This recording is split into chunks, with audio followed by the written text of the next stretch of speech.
देवियों तथा धर्म प्रेमी बंधुओं,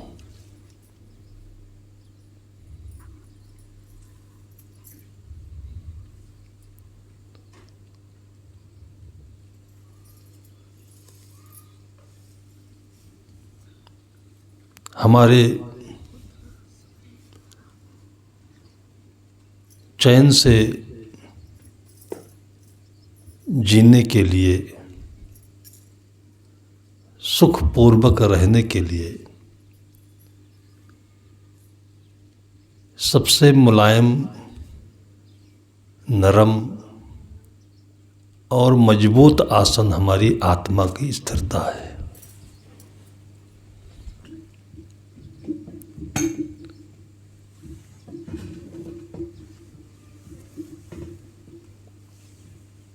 इसके साथ मन का आसमान होता है जिसमें विचारों के बादल उड़ते रहते हैं। उन विचारों के बादलों में किसी को हम सुख मानते हैं, किसी को दुख मानते हैं। दोनों उड़ते रहते हैं, रुकते नहीं।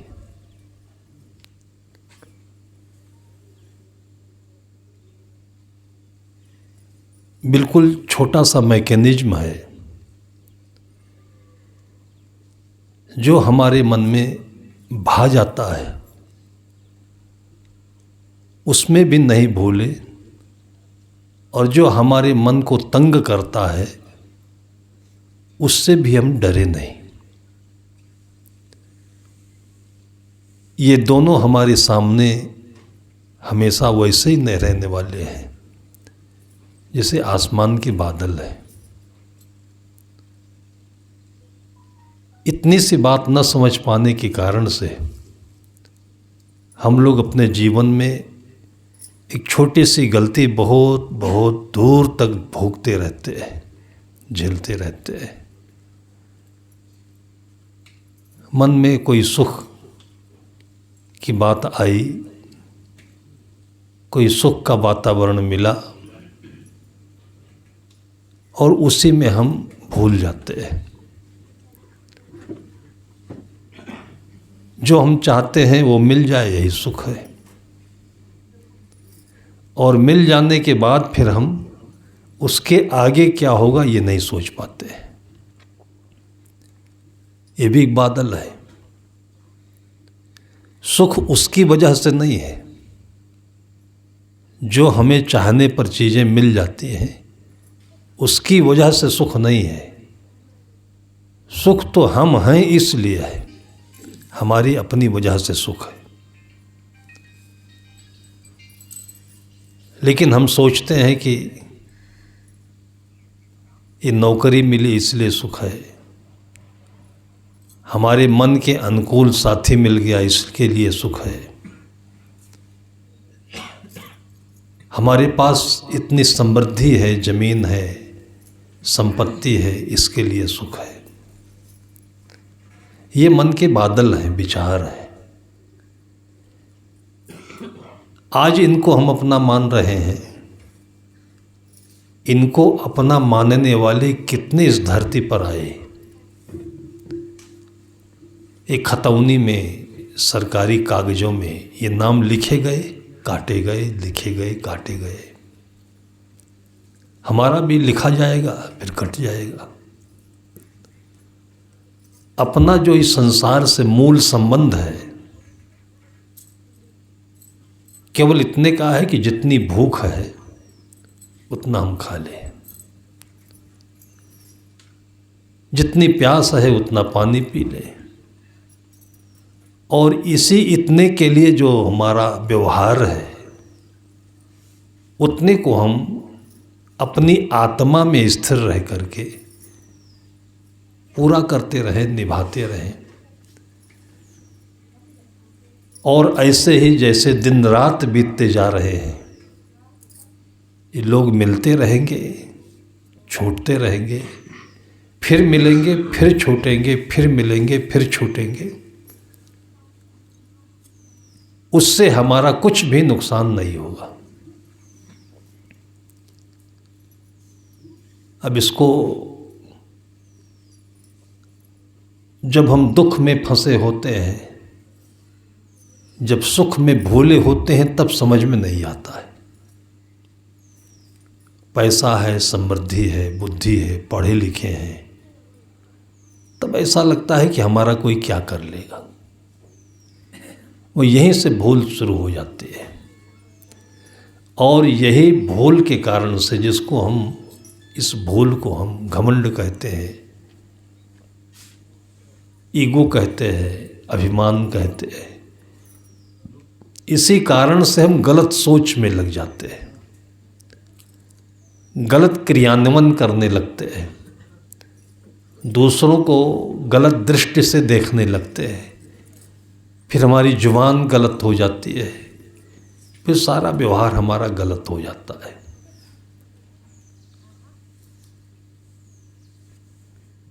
इसी दर्शन को पूरी गीता में कौरव और पांडवों के युद्ध के नाम से व्याख्यात किया गया है, समझाया गया है। वही पूरे दुनिया का सबसे बड़ा कर्म सिद्धांत है। एक अच्छे आदमी की पहचान बताने के लिए गीता का उपदेश है। अच्छा आदमी किसे कहते हैं? जो दुख पड़ने पर विचलित नहीं होता है और जो सुख मिलने पर उस दलदल में फंसता नहीं है। दोनों परिस्थितियों में अपने मन को पकड़ करके अपनी आत्मा में मजबूती से स्थिर रहता है। आया है, जाएगा ये। जो स्थिर रहता है उसको स्थिर प्रज्ञ कहते हैं। ज्ञान में जो स्थिर रहता है उसको स्थिर प्रज्ञ कहते हैं। और यहीं से गीता का उपदेश शुरू होता है। युद्ध के मैदान में अर्जुन भगवान श्री कृष्ण से प्रश्न करते हैं कि एक अच्छे मजबूत चित्त वाले आदमी की पहचान क्या है। तो गीता की भाषा में श्लोक बनता है, स्थित प्रज्ञस्य का भाषा समाधिस्थस्य केशवः स्थित देह किम प्रभासेत किमासीत ब्रजेत किम। यह हजारों वर्ष पहले की एक भाषा है। युद्ध के मैदान में, युद्ध क्या है? दो व्यक्तियों का आमना सामना होना ही युद्ध नहीं है। आपके मन में जो धर्म संकट आते रहते हैं वो भी युद्ध है। पैसा मिल गया है, लेकिन पैसे के लिए, पैसा मिलने के लिए हमें अनैतिक काम करना पड़ रहा है। हमेशा चिंतकों ने इस पर विचार किया। कविवर रहीम कहते हैं, अब रहीम मुश्किल पड़ी आड़े दो काम, सांचे से जग ना मिले झूठे मिले न राम। अगर हम सच बोलते हैं तो ग्राहक रूठ जाते हैं, झूठ बोलते हैं तो हमारी अंतरात्मा रूठ जाती है। तो करें क्या हम? एक बार सच बोल करके अगर हम ग्राहक रूठ जाए तो रूठने दें। सच की उम्र लंबी होती है, झूठ की उम्र बहुत कम होती है, थोड़ी होती है। एक बार व्यक्ति की प्रतिष्ठा बन जाने पर कई पीढ़ी तक लोग उस दुकान को ढूंढते रहते हैं, खोजते रहते हैं, उसका नाम चल जाता है, उसको ब्रांड कहते हैं। लेकिन इसके लिए कुछ दिनों तक उस सुनसान जगह पर जहाँ बहुत कम ग्राहक आते हैं उसको बैठना पड़ता है। बैठता किस लिए है? कि आनंद है, समय कट रहा है, हमारा कुछ जाता तो है नहीं, दिन भर में दाल रोटी के लिए तो कुछ मिल जाता है। और सबसे बड़ा पुरस्कार ये मिलता है कि हम लोगों की सेवा के लिए यहाँ बैठे हैं। वो चाहे बिजनेस काउंटर पर हो, चाहे ऑफिस में नौकरी की जगह पर हो, चाहे खेती वाला आदमी हो, जो काम किया जाता है उसका परिणाम सुखदायी नहीं होता है। काम करने में जो चित्त तल्लीन हो जाता है वो सुखदायी होता है। अब यहाँ हम जब भी आते हैं पास में थोड़ी ज़मीन है, देखते हैं खेत में मकई है, सब्जी है, जो कुछ भी बोया हुआ है, देखता हूँ उसमें घास का एक तिनका नहीं है। ऐसा लगता है कि कंप्यूटर से किसी ने इसमें हाथ लगाया हुआ है। अभी मकई बोई हुई है, फिर इधर घर के पास में सुंदर बगीचा है, कई गमले हैं, क्यारियाँ हैं, और कितने बरसों से मैं आ रहा हूँ, देखता हूँ ऐसे ही है ये। जो ऐसा करता होगा वो निश्चित है कि आत्मी आत्मा में है और चित्त से सुखी है। इसमें ऐसी भी बात नहीं है कि किसी मजदूर को हम पैसा दे दे वो ऐसा कर देगा।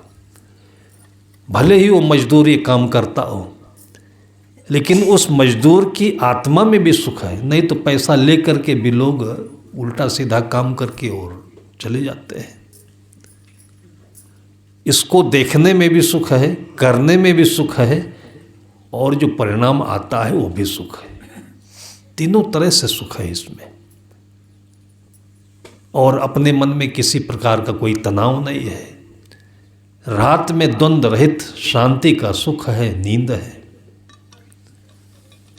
अगर यही जगह पर और कोई बहुत बड़ा हम काम करें, लंद फंद वाला करें,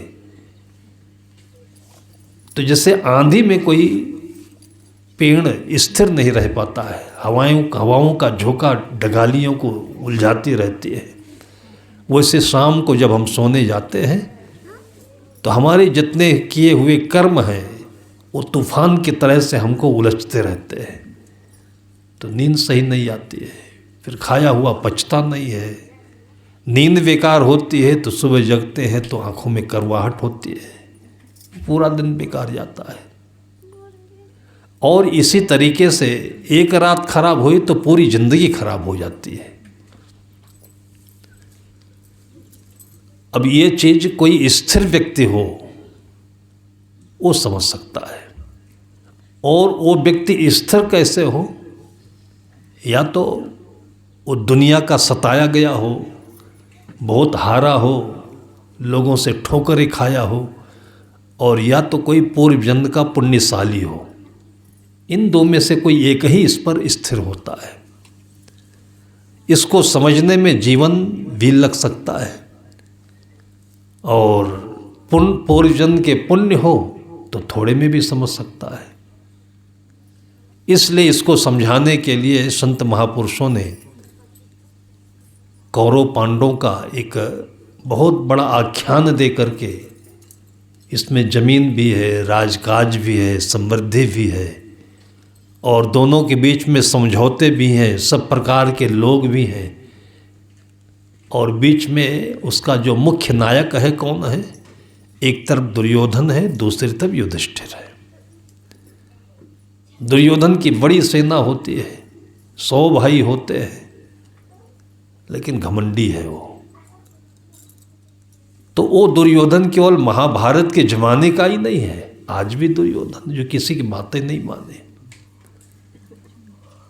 देहात में कम पढ़े लिखे लोग भी बोलते हैं कि 5 पंच परमेश्वर होता है। मुंशी प्रेमचंद जी ने एक कहानी ही लिखी है, 5 पंच परमेश्वर। एक लोग कोई बात कहे तो हो सकता है कि लोभ लालच बस कह रहा हो, स्वार्थ बस कह रहा हो। 2 लोग कहें तो हो सकता है वो दोनों मिले जुले हों, लेकिन 3, 4 और 5 लोग वही बात कह रहे हैं, तो फिर हमें अपनी बात से झुकना चाहिए, फिर उस पर सोचना चाहिए, भले थोड़ा समय लग जाए।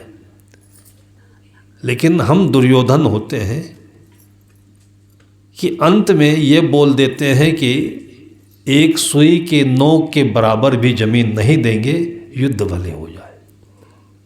वो केवल 5 गांव मांग रहे थे। पूरे साम्राज्य में पांडव लोग केवल 5 गांव मांग रहे थे कि हम इंद्रप्रस्थ बनाकर उसी में झोपड़ी डालकर चैन से शांति से रह लेंगे। दुर्योधन ऐसा बोलता है।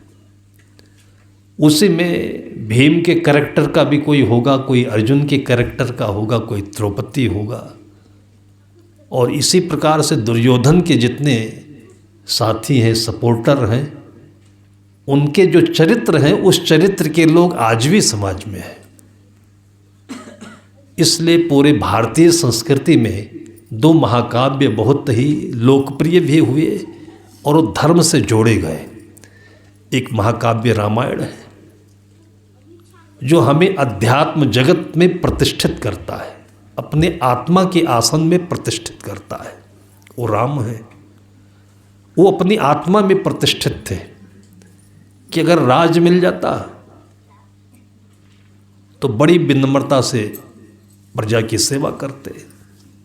उसमें भी बहुत कठिनाई होती है, सबके मन को खुश करना, सबके अनुसार चलना, शासन प्रशासन सामान्य बात नहीं।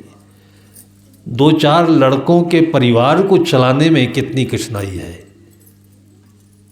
तो राजकाज चलाने में बहुत बड़ी बात है। और नहीं समझने वाले, कोई मंत्री पद पा गया, कोई मुख्यमंत्री बन गया, तो हम सोचते हैं कि ये बड़ी बात है। बड़ी बात नहीं है, ये बड़ा गोवर्धन पहाड़ है जो सिर पर उठाना है।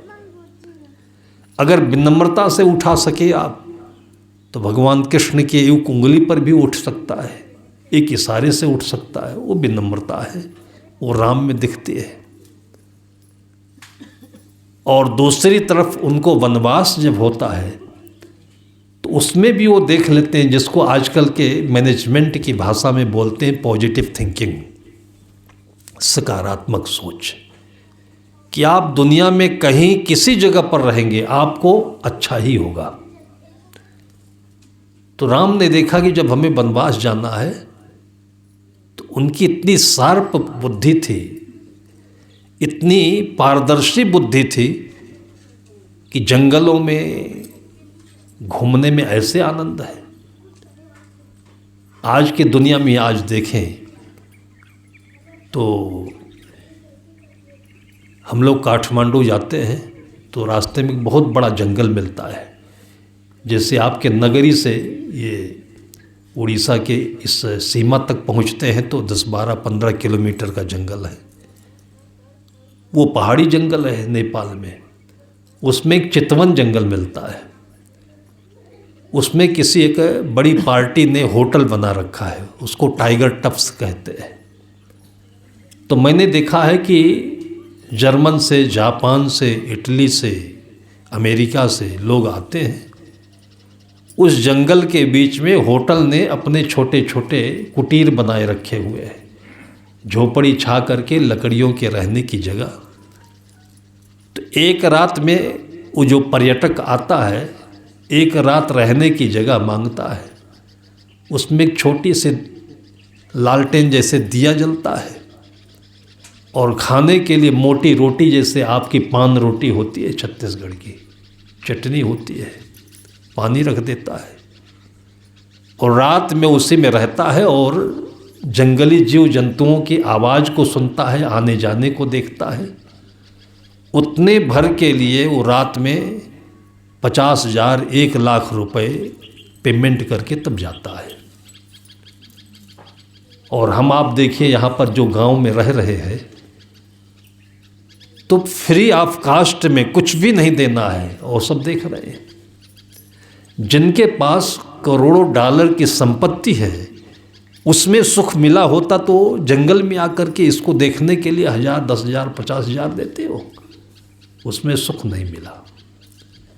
जब वो सब छूट जाता है, सिर का भार उतर जाता है और यहाँ आकर जहाँ कुछ भी नहीं है और जंगली जीव जंतुओं को देखता है, उनकी आवाज़ सुनता है, उसी में खुश रहता है। वो खुशी हमें आपको अपने प्रारब्ध के अनुसार और चाहे समझ लीजिए कि ईश्वर के वरदान के रूप में ऐसे ही मिला हुआ है। बाकी वो भी सूखी रोटी खाता है, पान रोटी जैसे हम लोग थोड़ा घी हुई लगा कर खा लेते हैं। इस अपने सुख को, ये वो सुख है कि इसको कोई लूट नहीं सकता है, भाई बंटवारा नहीं कर सकता है, प्रशासन भी इसको टैक्स नहीं ले सकता है। और ये सुख कभी दुख में नहीं बदलता है। भाई आपको आज विवाह में, दहेज में मान लीजिए करोड़ की गाड़ी मिल गई, बहुत सुख हुआ। गाड़ी मिलने में बहुत सुख है, लेकिन उसके बाद गाड़ी के चलाने में फिर दुख ही दुख है। मान लीजिए BMW गाड़ी है तो मेंटेनेंस में बहुत दुख है, उसकी भी तो अपने पास में क्षमता होनी चाहिए। और उसके बाद इतने दुख हैं उसमें कि जब गाड़ी चलने लगती है, आदमी रखता है, तब फिर उसको पता चलता है धीरे धीरे।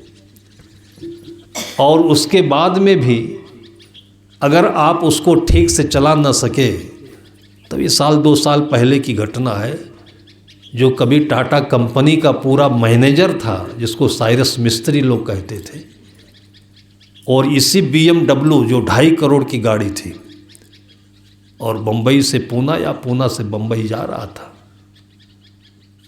और चलाते नहीं बना, एक्सीडेंट हुआ, 1 सेकंड में वहीं चले गए वो। और जो आराम से चलाता है तो साइकिल से आराम से अपनी मंजिल पहुंच जाता है, मारुति अल्टो से पहुंच जाता है, जो 3 लाख 4 लाख रुपए में आती है गाड़ी।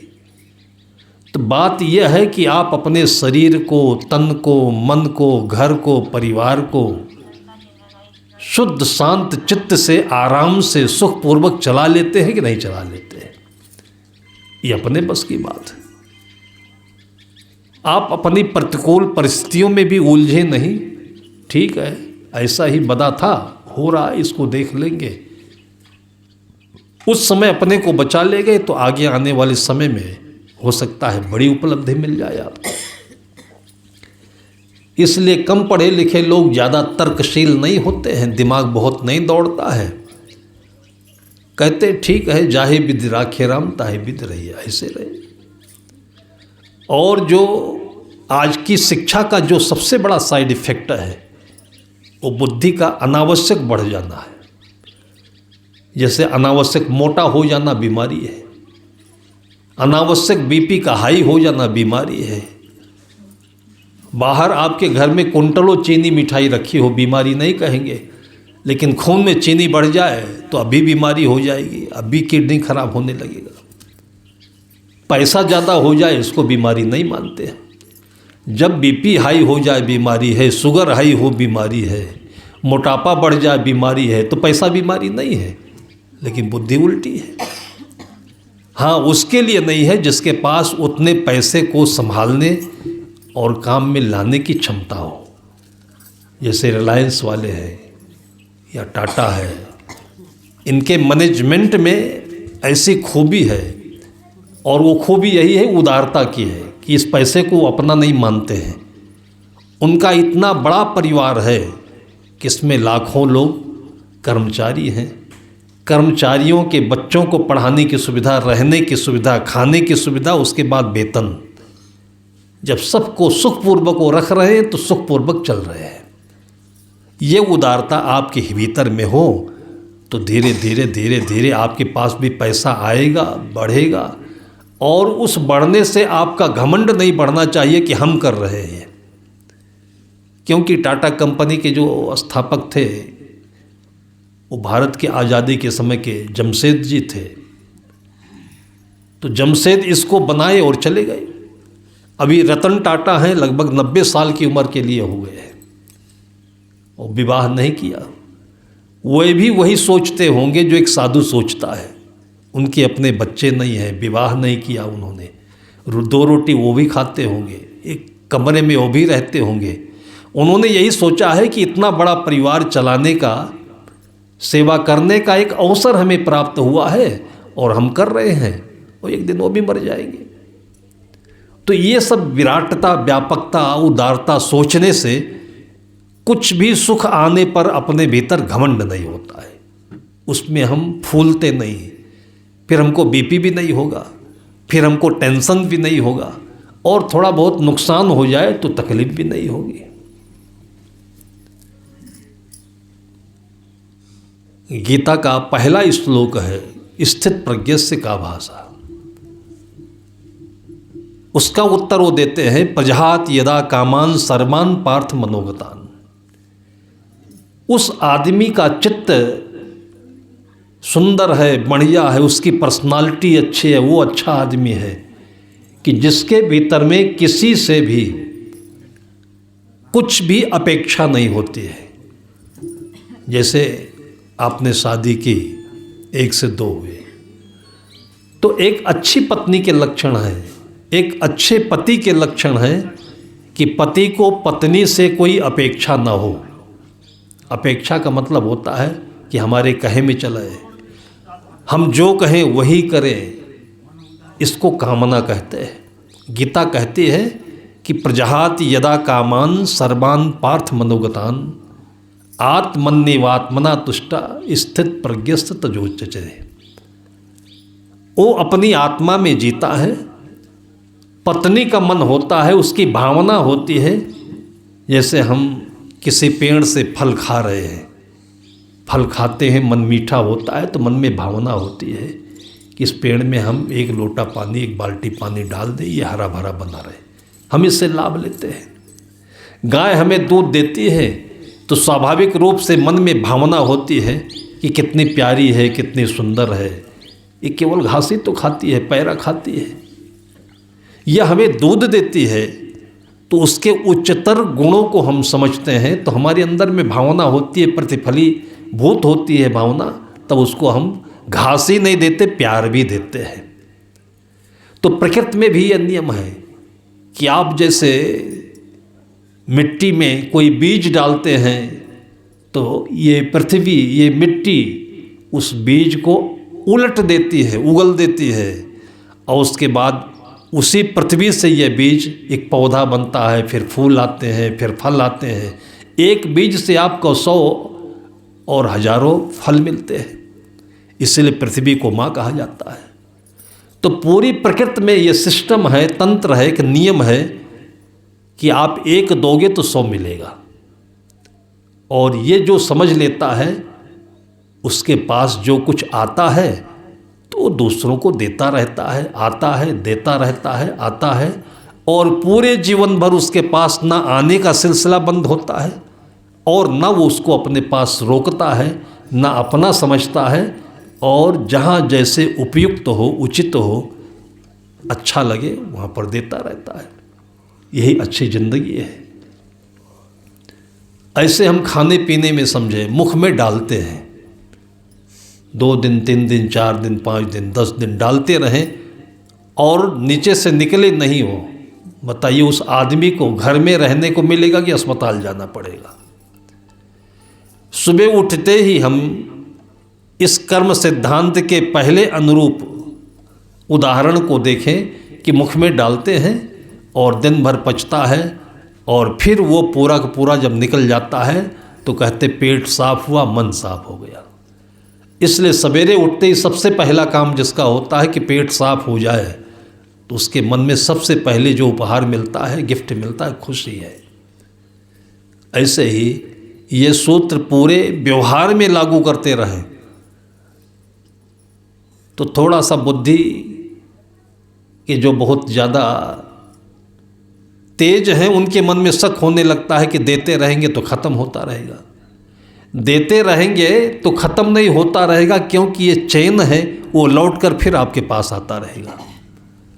बहुत सुंदर उदाहरण है। एक व्यक्ति जयपुर शहर गया एग्ज़ाम देने के लिए, इंटरव्यू था उसका, तो उसको ऐसे सूचना मिली कि आज का जो डेट है वो कैंसिल हो गया है। तो सोचा कि मैं 400 किलोमीटर दूर से आया हूँ और हो सकता है कि कल इंटरव्यू हो जाए, परसों हो जाए, फिर आने जाने का किराया खर्च होगा, समय बर्बाद होगा, तो आज होटल में एक रूम लेकर के हम रह लेते हैं। थोड़ा सभ्य परिवार का था, तो होटलों में गलत खाया जाता है, गंदगी होती है, तो एक अच्छा सा देख करके होटल में गया, मैनेजर से बातचीत किया कि भाई हम इस कमरे आपके होटल में एक रूम लेना चाहते हैं, लेकिन हम पहले देखना चाहते हैं कि आपके यहाँ साफ़ सफाई और रख रखाव ठीक से है कि नहीं। तो मैनेजर ने कहा ठीक है आप देख लीजिए, लेकिन एडवांस कुछ जमा कर दीजिए अग्रिम धनराशि।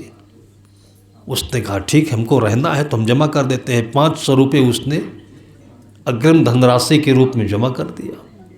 फिर चला गया अंदर, चला गया। कुछ टाइम भी पास करना था उसको, देखना भी था। देखते करते में उसको थोड़ा समय लगा।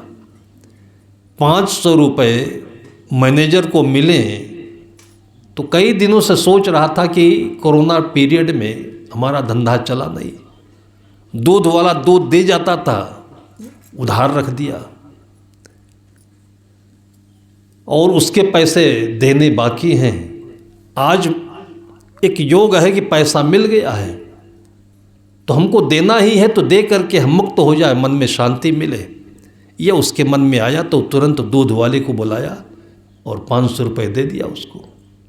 देना सोच लिया उसने, उसके अंदर में सद्भावना थी, किसी का ऋणी नहीं रहना चाहता था, चालाकी नहीं थी कि इसको बचाएं, दूसरा धंधा शुरू करें। बहुत सारे लोग होते हैं कि पैसा साइड में रख करके तीसरे चौथे काम में लगाते रहते हैं, कर्ज वालों को उधार देते नहीं हैं। नीयत साफ है तो बरकत में कहीं आपके कोई कठिनाई नहीं है। दूध वाला पैसा पा गया। दूध वाला भी अपने 4-6 गायें रखता था, तो उनको चूनी चोकर लेने के लिए जिस दुकान से सामान लाता था उसका भी 500 रुपये ही बाकी उधार था। देखिए, एक आदमी ईमानदार हो तो ऐसे आपका भाग्य और प्रकृति का सहयोग है कि आपको कोई न कोई आप जैसे ही मिलता रहेगा, लिंक बनती जाएगी। वो गाय वाला जो था उसके भी मन में विचार आया कि ये 500 रुपये हम उसको दे दे तो हम भी भार मुक्त हो जाएंगे। हो गया और जहाँ से चोनी चोकर लेता था उसको 500 रुपये दिया। कहा भैया आज से हमारा आपका लेना देना पूरा बराबर है, कल से फिर नया व्यापार शुरू होगा, आप इसको काट दीजिए। वो भी बड़ा खुश हुआ। उसको भी क्या होता था कि कभी कभी उसका बेटा शहर में जाता था, परीक्षा के समय में खाने पीने की व्यवस्था नहीं होती थी तो होटल में वो भोजन करता था जा कर के, और उसी होटल में करता था जिस होटल में 500 रुपये जमा हुआ था। उसने कहा कि इतने दिनों का पैसा बाकी है और आज पैसा आ गया तो हम दे आते हैं। वो 500 रुपये लेकर के उस होटल मैनेजर के पास पहुंचा। जितनी देर में ये चैन बनता है उतनी ही देर में वो इंटरव्यू देने वाला आदमी गया किसी वॉशरूम में स्नान की, बाथरूम में स्नान किया, फिर देखा दाखा, और तब तक उसको सूचना आई कि इंटरव्यू कैंसिल नहीं हुआ है, आप जल्दी चले आइए। और बस वो आया मैनेजर के पास में और खुश खुश होकर के बोला कि भाई साहब आपका होटल का रख रखाव बहुत सुंदर है, आपका व्यवहार बहुत सुंदर है, लेकिन हमें खेद है कि हमारा एग्ज़ाम इंटरव्यू आज ही हो गया है, हम फिर कभी आएंगे तो आपके यहाँ ही रुकेंगे। मैनेजर ने कहा कि ठीक है, आप अपना 500 रुपये वापस ले लीजिए। वो 500 रुपये फिर उसी के पास पहुंच गए और 5 लोगों का कर्जा जो था वो पूरा हो गया। इसी में पैसा कहीं रुकता नहीं है, किसी का कर्जा बाकी नहीं रह जाता है, सबका मन खुश खुश रहता है। ये अर्थशास्त्र की सबसे खूबसूरत परिभाषा है जिससे आदमी की ज़िंदगी चलती रहती है। सोच सही हो तो बरकत अपने आप होती है, इसके लिए सहयोगी लोग मिलते जाते हैं। इसी में गंदे दिमाग के लोग हैं जो कोरोना वायरस जैसे एक दूसरे के टच में आते ही और दिमागों में चालाकी वाली विचारधाराएं डालते रहते हैं। जैसे भूत होते कहीं नहीं हैं, लेकिन अब भूत की चर्चा सुनते सुनते चुड़ैल है और भूत है, फिर ये है, फिर वो है। आदमी कहीं एकांत में गया, बाग बगीचे में गया, कहीं बाहर गया और थोड़ा सा शक हुआ और दिमाग में वो बीमारी पकड़ लेती है। ये तो ऐसे भूत हो जाता है। इसी प्रकार से हम लोग जिस वातावरण में रहते हैं वहाँ पर ऐसी अच्छी शिक्षा मिलती हो, अच्छे लोग मिलते हो तो हमारे बच्चों में एक मजबूती आती है। हमारे बच्चों में निरापद रूप से, जैसे आपका ये नेशनल हाईवे चल रहा है, वन वे होता है, इधर से दूसरे आ रहे हैं, इधर से हम जा रहे हैं, कहीं टकराव की कोई संभावना नहीं रहती है। तो इस अच्छी नीयत से आदमी अपने भी जीवन में जहाँ भी रहता है मन में तनाव रहित, व्यापार में कठिनाई रहित, पढ़ाई में बिल्कुल फ्री ऑफ टेंशन और घर में भी चैन की नींद। बिल्कुल सरल व्याख्या है। लेकिन इसी के बीच में कोरोना वायरस जैसे दिमाग में चढ़ गया तो आदमी सोचता है जब मिल रहा है तो काहे को बेकार इसमें इधर उधर की सोचना। और इसी प्रकार से आदमी फिर धीरे धीरे दलदल में फंसता है, कचड़े में फंसता है। और इसका भी बहुत सुंदर उदाहरण है कि जैसा हम करते हैं वैसा ही चारों तरफ का वातावरण बनता है, वैसे ही लोग बनते हैं और वो लोग हमारे आसपास आते हैं, हमसे वैसा ही व्यवहार करते हैं। तो फिर वही साखी आती है कि कबीर कमाई आपनी निष्फल कभी न जाए, बोया पेड़ बबूल का आम कहाँ से खाए। एक नौजवान लड़का था, ग्रेजुएशन किया, किसान घर में जन्म लिया हुआ था। जब तक घर में रहा पढ़ाई लिखाई किया तब तक तो बड़ी मेहनत से आगे बढ़ा। लेकिन एक ही बार में वो एग्ज़ाम दे करके और सीधे थाने का दरोगा बन गया, एसआई हो गया। अब दरोगा होने के बाद 2-4 महीने 1 साल तक तो थोड़ा ठीक ठाक काम किया। जितनी भी नौकरियां होती हैं पहले पहले अपॉइंटमेंट में, ज्वाइनिंग में लगभग सब ईमानदार होते हैं। लेकिन जब वहाँ चारों तरफ सब इसी बेईमानों की जमात में वो घुसता है तो देखता है कि ये भी लेता है, वो भी करता है, वो भी करता है, तो उसको लगता है कि बेईमानी ही ईमानदारी है। फिर जैसा खाओ, जैसा मिले वैसा खाओ, वैसा बनाओ, सब कुछ करते रहो। बेईमानी क्या है कि जो सुख आप चाहते हो दूसरों का वो ध्यान न दो। ईमानदारी क्या है कि जो सुख आप चाहते हो वही सुख दूसरों को देते रहो, फिर चाहे जितना लेते देते रहो आप, उसमें कोई बेईमानी नहीं है। वो दरोगा साहब धीरे धीरे वातावरण का शिकार हो गए और उसके बाद फिर वो रिश्वतखोरी शुरू किए कि उल्टे सीधे जो लोग आते थे उनसे पैसा ले लिया, छूट गए। जो पीड़ित होते थे, जिनके घर में चोरी हो गई, जिनके साथ अन्याय हो रहा है, वो जाते थे तो उनको पकड़ कर मुर्गा बना देते थे। वो भी पैसा दे, ये भी पैसा दे, उनके तो दोनों हाथ में लड्डू आने लगे। 2-3 साल में चारों तरफ का वातावरण इतना पीड़ित हो गया कि लोगों ने शिकायतें की, कप्तान के पास चिट्ठियां पहुंची, लेकिन वहाँ भी पैसा पहुंच जाता था तो किसी जगह सुनवाई नहीं होती थी। शासन प्रशासन भी इसी पैसे में डूबा हुआ है। 3-4 साल बीत गए, उसका ट्रांसफ़र भी नहीं हो रहा है और लोग पीड़ित बहुत हो गए हैं। इसी बीच में इंटर क्लास में पढ़ने वाले 18-20 साल के लड़के तैयार हो गए। बताए ना कि जैसे हम होते हैं उसी प्रकार का वातावरण चारों तरफ सृजित होता है, फिर उसी में से ये अमृत के और विष के बेलियां तैयार होने लगती हैं। उन दोनों लड़कों मन मन में आया कि ये दरोगा आदमी अभी नई उम्र का है हमारी जैसे, ये पढ़ कर के किसी गरीब घर से आया होगा, इतनी बदमाशी कर रहा है, इतना ये अत्याचार कर रहा है।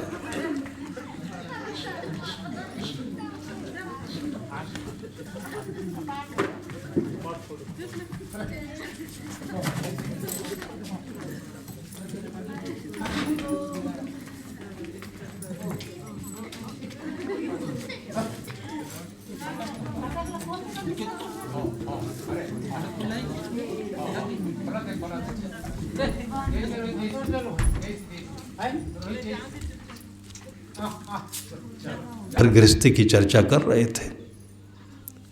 पत्नी ने कहा कि इतने दिन आए हो गए और मोल का दूध लेते हो खरीद करके, ये सब पानी मिलाकर देता है, तो ऐसा नहीं करते कि कहीं अच्छे से भैंस ले लो, गाय ले लो और शुद्ध दूध खाने को मिले।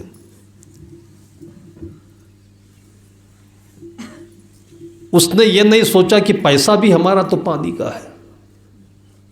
मतलब एक मन में ये जो 2 शाखाएं निकलती हैं, ईमानदारी और बेईमानी दोनों साथ साथ में।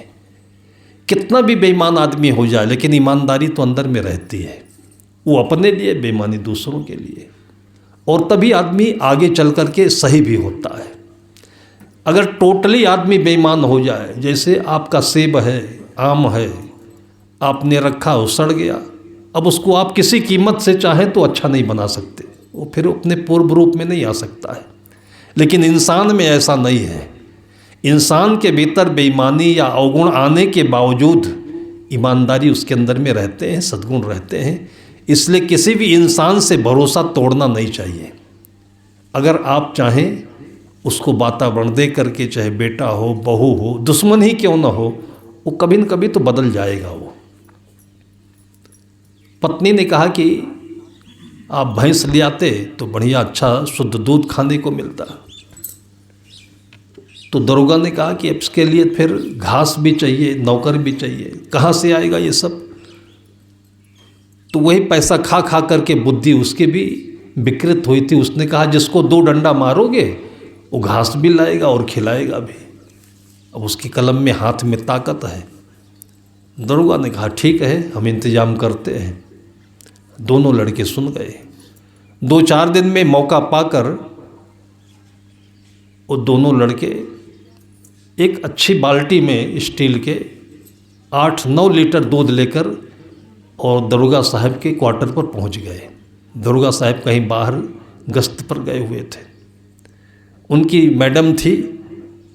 भीतर जाकर के एकदम से निडर होकर के बोले कि मैडम, दरोगा साहब हमारे गांव में गए हैं, बहुत अच्छी भैंस देखा है उन्होंने और हमारे सामने ही दूध निकलवाया है और 45,000 रुपये में वो भैंस तय हुई है। उन्होंने कहा कि जाओ मैडम को ये दूध दे दो और 45,000 रुपये लेकर चले जाओ। तो चर्चा तो हो ही रही थी। मैडम के मन में आ गया, खुश भी हुई कि अच्छी भैंस और हमारे सोचते ही मिल गई। दूध रख लिया, 45,000 रुपये दे दिया और दोनों रुपए लेकर के ऐसे ही वो निकल गए भारवन की तरफ। सड़क सड़क जा रहे थे। आधे 1 घंटे बाद में वो दरोगा साहब गश्त से बुलेट मोटरसाइकिल लेकर के अपने क्वार्टर पर आ गए। अंदर जैसे घुसे, अभी अपना वर्दी भी नहीं उतारे थे। पत्नी बोली आप तो अकेले आए हो, भैंस नहीं आई। तो दरोगा साहब बोले भैंस कैसे? कहा देखिए ये 9 लीटर दूध आया हुआ है। 2 लड़के आए थे, उन्होंने तो हमको यही बताया है कि भैंस तैयार हो गई है, ये दूध रखिए, 45,000 दीजिए। और 45,000 मैंने दे दिया, वो लड़के लेकर गए। तो दरोगा साहब का दिमाग एकदम से विस्फोट हुआ कि हमारे साथ कौन ऐसे मक्कारी कर रहा है। क्रिया की प्रतिक्रिया ऐसे होती है।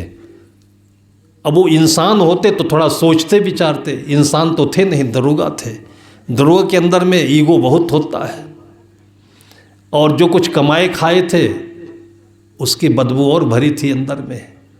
वो तुरंत बिना सोचे विचारे मोटरसाइकिल पर बैठे और जिस तरफ वो दोनों लड़के गए थे उसी सड़क की तरफ वो चल पड़े। और दोनों लड़के भी इंतजार में थे कि अभी दरोगा साहब मिलेंगे तो ही है। आराम से जा रहे थे। उनको देखते ही सड़क छोड़कर एक दाहिने तरफ भागा, एक बाएं तरफ भाग लिया। खेतों में दरोगा साहब ने मोटरसाइकिल खड़ी की और जो दाहिने तरफ भागा था, थोड़ा धीरे धीरे ढीला था दौड़ने में, उसका पीछा कर लिया। वो भी ऐसे दौड़ रहा था कि दरोगा साहब से उसका लगाव टूटे नहीं। करते करते 10-20 खेत तक ले गया उनको। और उसके बाद ये उत्तर प्रदेश की घटना है, वहाँ गन्ने की खेती बहुत होती है। 20-20, 50-50 एकड़ गन्ना ही गन्ना दिखता है। बस गन्ने के खेत में घुस गया और दरोगा साहब मेड़ पर खड़े रहे। अब गन्ने के अंदर जाने की हिम्मत नहीं है, इतने बड़े खेत में मिलेगा कहाँ ये। इसी बीच में जो दूसरी तरफ गया हुआ था लड़का, ये धीरे से फिर वापस आया, मोटरसाइकिल स्टार्ट किया और स्टार्ट करके फिर दरोगा साहब के क्वार्टर पर आ गया। फिर अंदर घुसा। उसने कहा मैडम आपने बड़ा अच्छा किया जो दरोगा साहब को भेज दिया। वो फिर हमारे घर पहुँचे हैं। वो बोलते हैं कि भैंस तो ठीक ही है, इसमें क्या दिक्कत है, नहीं समझ में आए तो जाओ हमारी मैडम को इसी मोटरसाइकिल पर बैठा कर ले आओ, वो भी देख ले तो भैंस ले चलते हैं साथ में। फिर मैडम ने सोचा कि अब की बार तो ये बुलेट लेकर के भी आया हुआ है, हो न हो दरोगा साहब से बातचीत हो गई हो। फिर अपनी पूरी तैयारी करी, अच्छा साड़ी पहनी, जो कुछ पैसे कमाने के बाद गहने वहने बनाए थे वो भी पहना, फिर पर्स रखी और भी पैसा ले लिया। मतलब जो कर्म रेखाएं हैं ये प्रतिक्रिया में अपने उसी तरफ जाती हैं जैसे उस कर्म की प्रकृति होती है। वो लड़का उनको बैठा करके फिर निकल गया सीधे तीसरे गांव में। अब दरोगा साहब गन्ने के खेत के पास खड़े खड़े 15-20 मिनट में थक गए, तो सोचे कि अब तो इसमें कुछ मिलेगा नहीं। फिर वापस आए, देखे मोटरसाइकिल नदारत। फिर बेचारे थक गए थे, करें क्या। वो 11 नंबर की गाड़ी से पैदल लेफ्ट राइट करते हुए अपने क्वार्टर पर आए, देखा ताला बंद है। पूछा लोगों से आसपास के, मैडम कहाँ गई। लोगों ने बताया कि अब एक लड़का आया था मोटरसाइकिल लेकर, उसी पर बैठ कर गई, एकदम धड़ाम से गिर गए। आज उनको ये सोच में आ रहा था कि जैसे कहते हैं लोग, नहले पर दहला लगता है न पत्ता। ये कौन शनिचर, कौन ऐसे राक्षस हमारे पीछे पड़ गए हैं। फिर ताला तोड़वा करके घर के अंदर में, अब उनके साथ वो घटना हुई थी, दूसरों के साथ घटना होती FIR दरोगा के यहाँ करता था, उन्हीं के यहाँ ये घटना हो गई तो FIR करने कहाँ जाए। किसी से बोलते भी नहीं बने कि दरोगा के साथ ऐसा हो गया है, शर्म की बात है। 3 दिन तक लेटे लेटे लेटे लेटे जितने भी उनके पूर्व के कर्म थे, जिसको पाप कर्म कहते हैं, कुकर्म कहते हैं, वो यमराज बनकर के उनके दिमाग को मथते रहे और उनको ये समझाने में कामयाब रहे कि दूसरों की पीड़ा कैसे होती है। जब अपने भीतर में पीड़ा पैदा होती है तब आदमी को याद आता है कि दूसरों की पीड़ा कैसे होती है। शायद प्रकृति ने इसलिए विधान बनाया होगा। फिर 5वें दिन उन दोनों लड़कों ने दरोगा जी की मैडम के साथ इज्जत सहित व्यवहार करके रखा हुआ था। उनको समझाया कि देखिए, हम लोग भी किसी गरीब किसान के बच्चे हैं, आप लोग भी वैसे हो, लेकिन जैसे आपका ये दुख है वैसे दुख हम लोगों का है। हम लोग कोई शैतान नहीं है, हम लोग किसी प्रकार से आतंकवादी नहीं हैं, हम लोग भी मेहनत करके कमाते हैं। आपको नौकरी मिली है तो मेहनत करके नौकरी करिए, और नहीं समझ में आता है तो दरोगा साहब को बता दीजिए, ट्रांसफ़र करा ले यहाँ से। आपने जितना पैसा कमाया है वो छोड़ दीजिए यहाँ। गहना ले लिया, उनका पर्स ले लिया, उनको इज्जत के साथ 5वें दिन उसी मोटरसाइकिल पर बैठाकर उनके घर छोड़ दिया। फिर मोटरसाइकिल लेकर चला गया। मैडम अंदर गई, दरोगा साहब निर्यत्न बिना किसी खोज प्रयास के अपनी पत्नी पा गए, बहुत खुश हुए।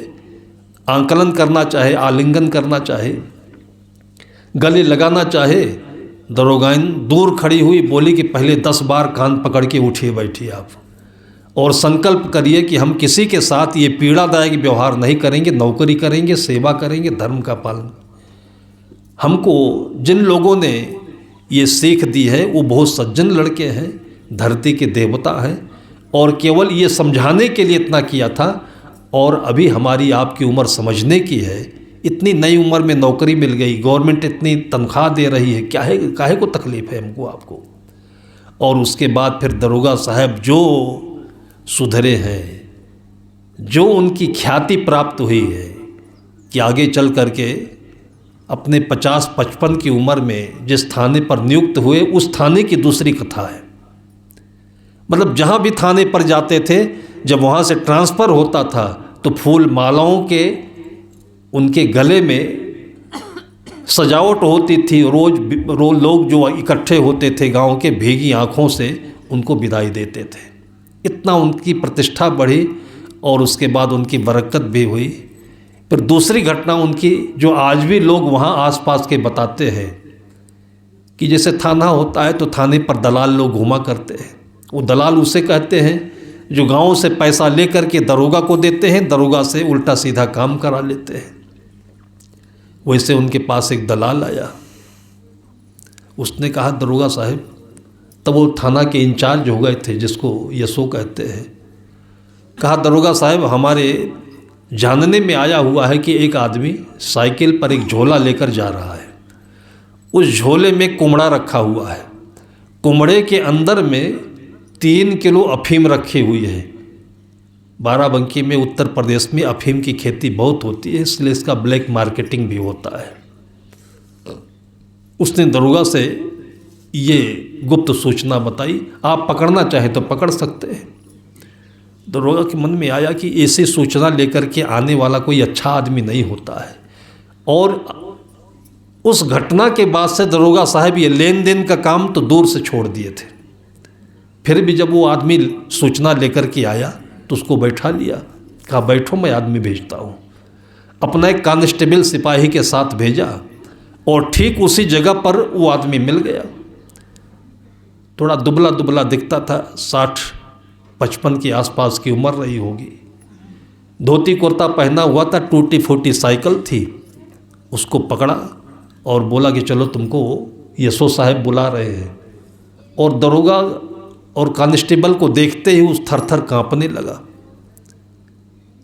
वो आया दरोगा साहब के सामने, यशो साहब के सामने खड़ा हुआ। यशो साहब ने पूछा कि तुम क्या करते हो? उसने कहा मैं ब्राह्मण हूँ, गरीब हूँ, मैं करता कुछ नहीं हूँ, लोगों को कथा सुनाता हूँ, 2 पैसे मिलते हैं, मेरे पास कोई खेती नहीं, कोई धंधा नहीं है। कहा तुम्हारी झोली में क्या है? कहा ये मुझे भी नहीं मालूम है। कहा फिर जाते कहाँ हो? कहा किसी ने हमको मजदूरी पर रखा हुआ है कि ये झोली अमुक जगह पर पहुँचा देना, तुमको इतने रुपए मिलेंगे।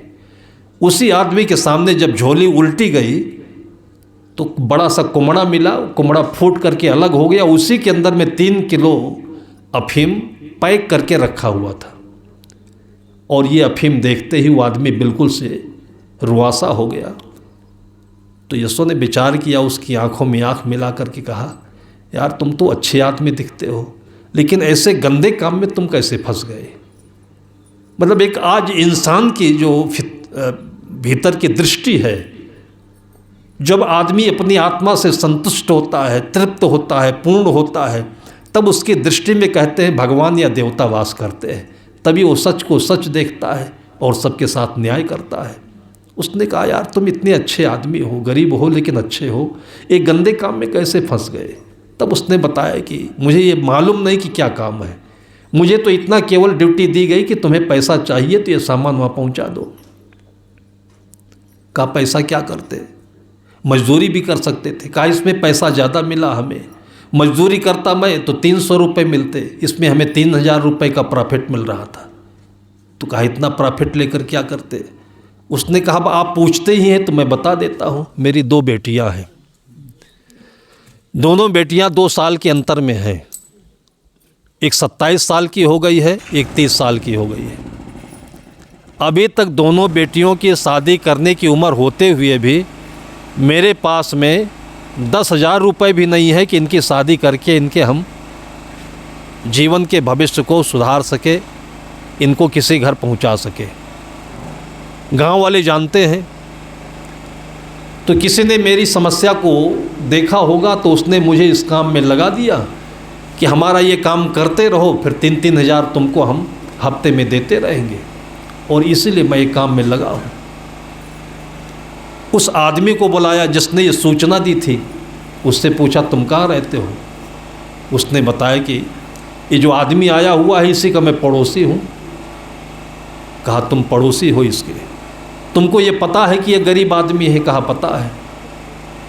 थानेदार ने पूछा कि तुमको ये भी पता है कि इनकी जो 2 जवान बेटियां हैं, शादी करनी है? तुम्हारे अंदर में इतनी दया नहीं है, तुम्हारा पड़ोसी है ये और तुम संपन्न व्यक्ति हो, तुम्हारे भीतर में इतनी सद्भावना नहीं है कि ये काम करके अगर 3000 रुपये कमा लेता तो तुम्हारी छाती क्यों फटी जा रही थी? तुम ये गलत सूचना गलत तरीके से हमको बताने क्यों आए? तुमको इससे ईर्ष्या क्या है? तुमको इससे चिढ़ क्यों है? तुम्हारी बेटी नहीं है क्या इसके घर की बेटी?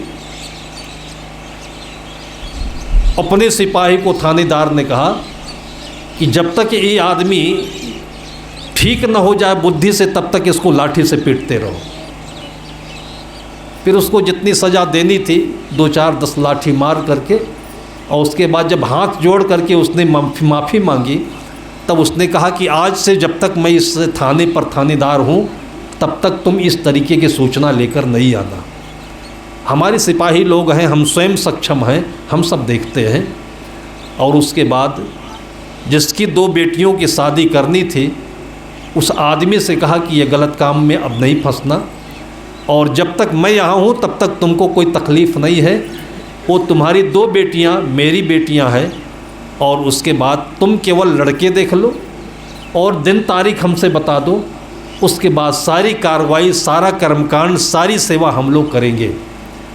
फिर दरोगा लोगों की चिन्ह पहचान होती है, सेठों से मिलकर, अपने स्टाफ से मिलकर के जो शादी कराई है इस दोनों बेटियों की, ये कहीं मंडप के नीचे, कि आज तक लोग ये कथा बोलते बोलते, उसका आचरण बताते बताते आँखों से आंसू आ जाता है और आज भी उस दरोगा का नाम लोग लेते हैं। उसी एक व्यक्ति के पूर्व और अंत की दो कहानी है ये। कैसे बनी ये कहानी? एक कहानी कुसंग से और दूसरी कहानी सत्संग से। इस संसार में आने पर सबके सामने, सबके जीवन में ये दोनों परिस्थितियाँ आती हैं, लेकिन वो भाग्यशाली हैं बच्चे जिनके घर में माता पिता देवता बन करके अपने बच्चों को ऐसे ऐसे सुंदर उपदेशों से, कहानियों से, उपदेशों से, संत महापुरुषों की वाणियों से सजा देते हैं और वो उस विद्रूपता की तरफ, उस दुराचरण की तरफ नहीं जाता है और अपने जीवन को शून्य से शिखर तक पहुंचा देता है। ऐसी बात नहीं कि जो अच्छा काम करता है वो हमेशा घाटे में रहता है, वो हमेशा सब तरफ ठगा जाता है। धीरे धीरे धीरे धीरे उसके जीवन में समझदारी भी आती है और एक दिन अपनी आत्मा से, जिसको हम शून्य कहते हैं, वो शिखर तक पहुंचता है, प्रतिष्ठित भी होता है, उसका लोक परलोक दोनों सुंदर बनता है। सद्गुरु कहते हैं कि दुख में सुमिरन सब करें, सुख में करे न कोई, जो सुख में सुमिरन करे तो दुख काहे का होए। दुख आए तो जैसे हम अपने दुख को दूर करने के लिए हम जो कुछ भी यत्न करते हो, जप करते हो, सत्संग करते हो, पुण्य करते हो, आप लोग देखते होंगे कि मंदिरों में गरीबों की संख्या बहुत देखी जाती है, क्योंकि श्रद्धा होती है। ये श्रद्धा हमारी अपने अंतर की होनी चाहिए, गरीबी की नहीं होनी चाहिए। और उसी श्रद्धा से, उसी धैर्य से जब हम धीरे धीरे सफल होते हैं तो भी हमारे भीतर वही श्रद्धा होनी चाहिए, तब उस आदमी का सुख जीवन में कभी भी घटता नहीं है और उसी के जीवन में अध्यात्म की ऊंचाई मिलती है, जीवन सुंदर बनता है। सबके जीवन में ये उपदेश, ये कहानियाँ आँखों को हमेशा सही दिशा देती रहे, ऐसे शुभकामना के साथ में अभी की चर्चा को यहीं पर विराम देते हैं।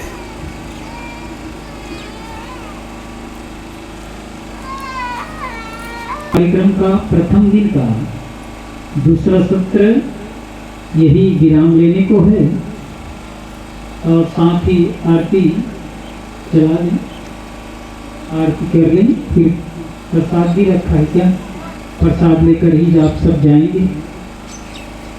2 थाल हैं, सभी खड़े हो जाएं, सभी आ जाएं।